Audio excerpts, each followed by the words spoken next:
ಕಾರಣ ಸರ್ ಯಾಕೆ ಇಷ್ಟೊತ್ತಾದ್ರೂ ಬಂದಿಲ್ಲ? ಫೋನ್ ಮಾಡಿದ್ರೆ ಫೋನು ಪಿಕ್ ಮಾಡ್ತಿಲ್ಲ. ಹಲ್ಲಿದ್ದವನ್ಗೆ ಕಡ್ಲೆ ಇಲ್ಲ, ಕಡ್ಲೆ ಇದ್ದವನ್ಗೆ ಹಲ್ಲಿಲ್ಲ ಅನ್ನೋ ಮಾತಿನ ಅರ್ಥ ಈಗಾಗಿದೆ. ಏನ್ರಿ ಬೆಳಗ್ಗೆ ಗುಡ್ ಮಾರ್ನಿಂಗ್ ಹೇಳೋದ್ ಬಿಟ್ಟು ಗಾದೆ ಮಾತು ಹೇಳ್ತಿದ್ದೀರಾ? ಮತ್ತೇನೇನು ಸರ್, ಮದ್ವೆಗ್ ಮುಂಚೆ ನಿಮ್ ಪಕ್ಕದಲ್ಲೇ ಇರ್ಬೇಕು, ಸದಾ ನಿಮ್ನ ನೋಡ್ತಾನೆ ಇರ್ಬೇಕು ಅಂತ ಆಸೆ ಪಡ್ತಿದ್ದೆ. ಮದ್ವೆ ಆದ್ಮೇಲೆ ನಿಮ್ ಪಕ್ಕದಲ್ಲೇ ಇದ್ರು ನಿಮ್ ಮುಖ ನೋಡೋದಕ್ಕೆ ಕಾಯ್ಬೇಕಾಗಿದೆ. ಬೆಳಿಗ್ಗೆ ಎಲ್ಲೋಗಿದ್ರಿ ನೀವು? ದೇವಸ್ಥಾನಕ್ಕೆ ಹೋಗ್ಬೇಕು ಅಂತ ಹೇಳಿದೆ ತಾನೆ. ಆಲ್ರೆಡಿ ಲೇಟ್ ಆಯ್ತು, ಹೋಗಿ ಬೇಗ ಫ್ರೆಶ್ ಅಪ್ ಆಗಿ ಬನ್ನಿ, ಹೋಗಿ. ಸರ್ ಏನಾಯ್ತು? ಏನಿಲ್ಲ, ನೀವು ಮುಟ್ಟಿದ್ರಲ್ಲ, ಕರೆಂಟ್ ಹೊಡೆದಾಗಾಯ್ತು. ಹೌದಾ? ಡಾಕ್ಟರ್ ಹತ್ರನೇ ಸುಳ್ಳ? ಏನ್ ವಿಷಯ ಹೇಳಿ. ಏನಿಲ್ಲ ಅಂತ ಹೇಳಿದ್ನಲ್ಲ, ಲೇಟ್ ಆಗುತ್ತೆ, ನಾನು ಬೇಗ ರೆಡಿ ಆಗ್ತೀನಿ. ಸರಿ, ನನಗೆಲ್ಲ ಗೊತ್ತಾಗ.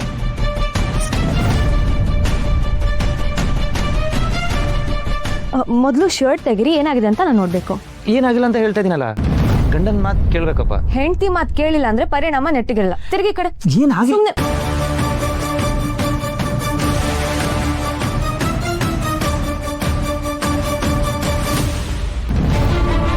ಅಂದಾಗೆ ನಿನ್ ಕಣ್ಣನ್ ಕ್ರೀಮ್ ಹಚ್ಚಿದ?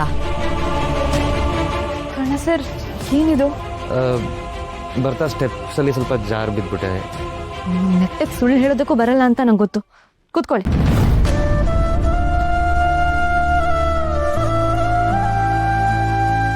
ಇಲ್ಲ ಪರವಾಗಿಲ್ಲ, ಈಗ ನೀವು ನನ್ನ ಮಾತು ಕೇಳಬೇಕು ಅಷ್ಟೇ.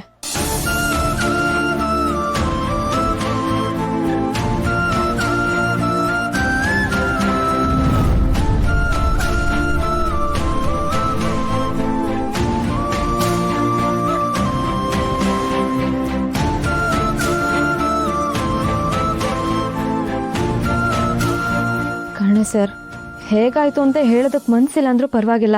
ಆದ್ರೆ ಈಗ ಆಗಿದೆ, ಆಯಿಂಟ್ಮೆಂಟ್ ಹಚ್ಚಿ ಅಂತಾದ್ರೂ ಹೇಳ್ಬೋದಿತ್ತಲ್ಲ. ನಾನ್ ನಿಮ್ ಹೆಂಡತಿ ಅಂತ ಆಗಾಗ ನೆನ್ಪು ಮಾಡ್ಬೇಕಾ? ಹೇಳ್ಬೇಕು ಅಂತಾನೆ ಇದ್ದೆ, ಆದ್ರೆ ಕೆಲ್ಸದ ಮಧ್ಯ ಮರ್ತೋಯ್ತು.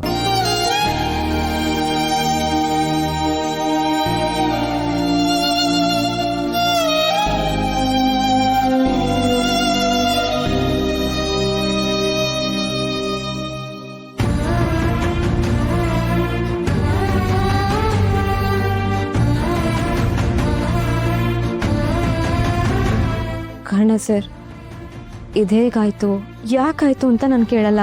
ಕಡೆ ಪಕ್ಷ ನಾನು ಹೆಲ್ಪ್ ತಗೋಬೋದಿತ್ತಲ್ವಾ? ನೀವು ನೋವು ಅನ್ಭವಿಸೋದನ್ನ ನೋಡ್ಕೊಂಡು ನಾನು ಹೇಗಿರ್ಲಿ? ಇಷ್ಟೆಲ್ಲ ಕಷ್ಟ ನೀವೊಬ್ಬರೇ ಅನ್ಭವಿಸಿದ್ರೆ ನೀವು ಮಾರಿಗೋದ್ ಕತೆ ಏನಾಗಲ್ಲ. ಗಂಡ ಹೆಂಡತಿಯಾಗಿ ಎಷ್ಟೇ ಕ್ಲೋಸ್ ಇದ್ರು ಎಲ್ಲ ವಿಷಯನೂ ಶೇರ್ ಮಾಡ್ಬೇಕಂತೇನಿಲ್ಲ. ಇದನ್ನೆಲ್ಲ ಮುಚ್ಚಿಟ್ಟು ಏನ್ ಸಾಧಿಸ್ಬೇಕು ಅನ್ಕೊಂಡಿದ್ದೀರಾ?